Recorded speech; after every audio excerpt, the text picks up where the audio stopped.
पूर्ण परमात्मा पाप कर्म दंड को भी काट सकता है। अभी तक जिस भी संत व महापुरुष से मिले, उन्होंने यही बताया कि पाप कर्म फल भोगने से ही समाप्त होगा।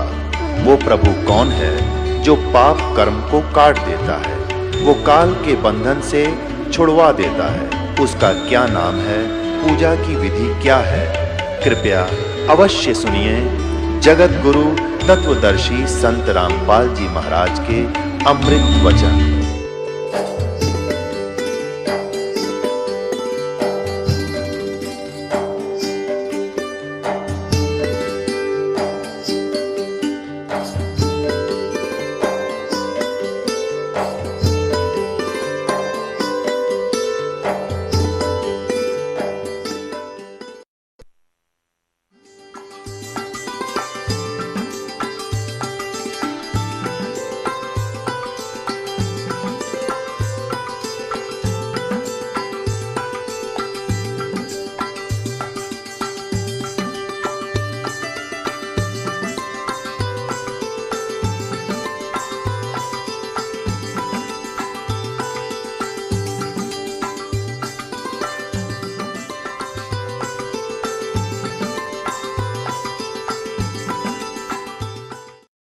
अब जैसे परमात्मा हमें याद दिलाते हैं कि आगे गए ना बावड़े, रहते भी सब जां, और बिन साहेब की बंदगी की तो ठोर ठिकाना ना। आज आप कितने ही व्यवस्थित नजर आते हो, खूब बढ़िया पोस्ट हो या अच्छा कोई धन कारोबार आपका हो, बच्चे आपके ठीक ठाक हैं, विवाह शादी भी उनकी अच्छी जगह होगी है, उनका रोजगार भी बढ़िया है, और कल मृत्यु हो जा, जिस व्यवस्था को तू देखकर आंखें बंद करे बैठा है, तो कल एक सेकंड में क्या नहीं हो रहा, किसके साथ नहीं हो रहा, स्वयं नहीं हो रहा तो पड़ोस में हो गया होगा कि तो वहां उससे देख लो शिक्षा। और फिर भी हमारी आंखें खुलती नहीं, क्योंकि हमारे ऊपर इस तीन गुणों की, त्रिगुणमयी माया का बहुत जबरदस्त प्रेशर है। उस प्रेशर को हटाने के लिए परमात्मा ने ये एंटीबायोटिक ज्ञान दिया है, और ये इसको कति खत्म कर देगा। रात को नींद आना बंद हो जाएगी आपको, और ये विष दिखाई देंगे जिसके लिए आप सारा जीवन नष्ट करते थे। और फिर दूसरी बात यह है कि जो आवश्यक वस्तु है आपको अवश्य मिलेगी। जब हम परमात्मा के इस ऑपरेशन थिएटर में आगे, हमारे जन्म मरण का रोग है आपके सभी के, हम सभी के जो यहाँ हैं, और जन्म मरण के रोग का और कितना ट्रीटमेंट नहीं कबीर परमात्मा के अतिरिक्त। और कबीर परमेश्वर ने इस दास को भेज दिया अपना सर्जन बनाकर, वो सारे औजार और सब औषधि और सब फार्मूले दे दिए जिससे यू जन्म मरण का रोग कटेगा। पुण्यात्माओं, इस दास के उपदेश को लेने से पहले हम कोशिश करते हैं कि पहले ज्ञान दें, चाहे पुस्तक के माध्यम से या सीडी के माध्यम से। तो हम ये चाहते हैं कि पहले आप जागृत होकर आओ, और फिर जो दुखी हैं वो भी आओ, सुखी भी आओ, सारे आओ। अब दुखी आएंगे तो उनको तो केवल दुख निवारण की ही इच्छा होती है, भले वो ज्ञान भी समझ कर आते हैं, इतना नहीं समझते, वो तो केवल वो कथाएं पढ़ लेते हैं जो भक्तों के सुख हुआ। पूरा विश्व ही दुखी है वैसे तो, छोटा मोटा किसी न किसी का ठूठा भरी रहती है। तो भोली आत्माएं इस उद्देश्य से आ जाती हैं, हम उन्हें भी स्वीकार करते हैं कि आप ज्ञान सुनो, परमात्मा पर विश्वास करो, ये समर्थ शक्ति है, ये जो चाहे सो कर देगा, आपके सब दुख भी दूर कर देगा। लेकिन आपने थोड़ा सा धैर्य रखना पड़ेगा,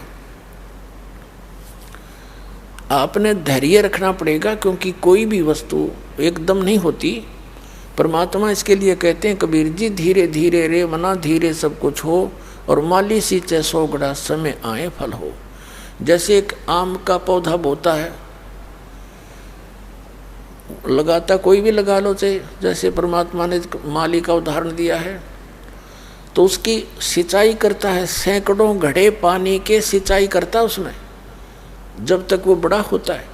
और जब वो बड़ा हो जाता, उसमें 2, 3, 4, 5, पहले तो 10-10 वर्ष लग जाते थे।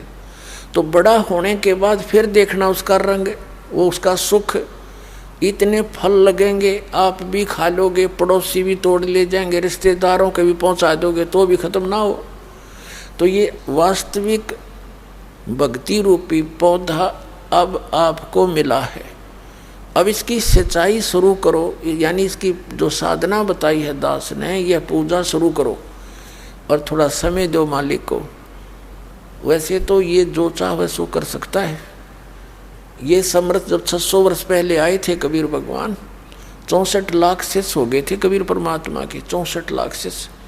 और उस समय भारतवर्ष की कितनी आबादी होगी, उसमें 4 करोड़ के लगभग आबादी होगी आज से 600 वर्ष पहले पूरे भारतवर्ष की। और भारतवर्ष कितना था, अफगानिस्तान, पश्चिमी पाकिस्तान, बलूचिस्तान और इराक, ईरान, गढ़, गजनी, ये यहाँ तक, और पश्चिमी पाकिस्तान और पूर्वी पाकिस्तान, ये सारा कुछ भारतवर्ष के अंदर था। और सब मिला करके मुश्किल से 4 करोड़ आबादी होगी जनसंख्या। और उस समय 64 लाख शेष हो जाना, ना कोई मीडिया था, ना कोई स्पीकर, लाउड स्पीकर थे, ना कोई बुक का साधन था, सब अशिक्षित थे। वो कैसे किया करते थे, परमात्मा कहीं जा कर के खड़े हो जाते थे बीच बाजार में और एक इकतारा लेकर सुरीली आवाज़ से अपनी वाणी बोलनी शुरू कर देते थे। अब हमारी आदत है, कहीं कोई विशेष सी आवाज़ आती है, कोई बाजा वगैरह बजता है, तो हम उधर अवश्य आकर्षित होते हैं।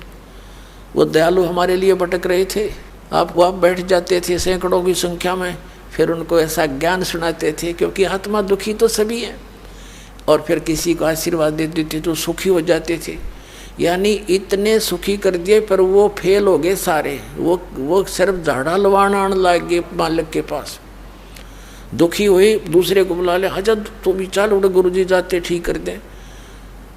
अपनात्माओं, जिस कारण से वो परमात्मा वेल नोन हो गए कि भी ऐसा संत नहीं, लेकिन आदत ये बन गई, उन्हें ज्ञान नहीं सुना और आशीर्वाद ले मालिक को, तो समर्थ थे। और हम उनके बच्चे, उनको उनसे दुख हमारा देखा नहीं जाता। अपने बच्चे का दुख पिता माता नहीं देख सकते, जहाँ तक उनकी शक्ति होगी, संभव होगा, वो दुख रहने नहीं दे उनका। और वो तो सक्षम थे।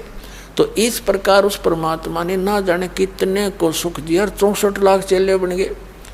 और बाद में फिर एक पे छोड़ मारी थी उनको, एक परखी मारी थी, एक भी ना पाया, क्योंकि वो ज्ञान ग्रहण नहीं कर रहे थे। वो केवल स्वार्थवश सुखों की प्राप्ति के लिए ही लगे हुए थे। तो पुण्यात्माओं, आपको दास ने, परमात्मा कबीर जी ने जब ये ज्ञान स्टार्ट किया ही था, ऐसे अब भी हो रहे हैं सबको, ऐसे सुख तो अब भी होंगे और होते रहेंगे।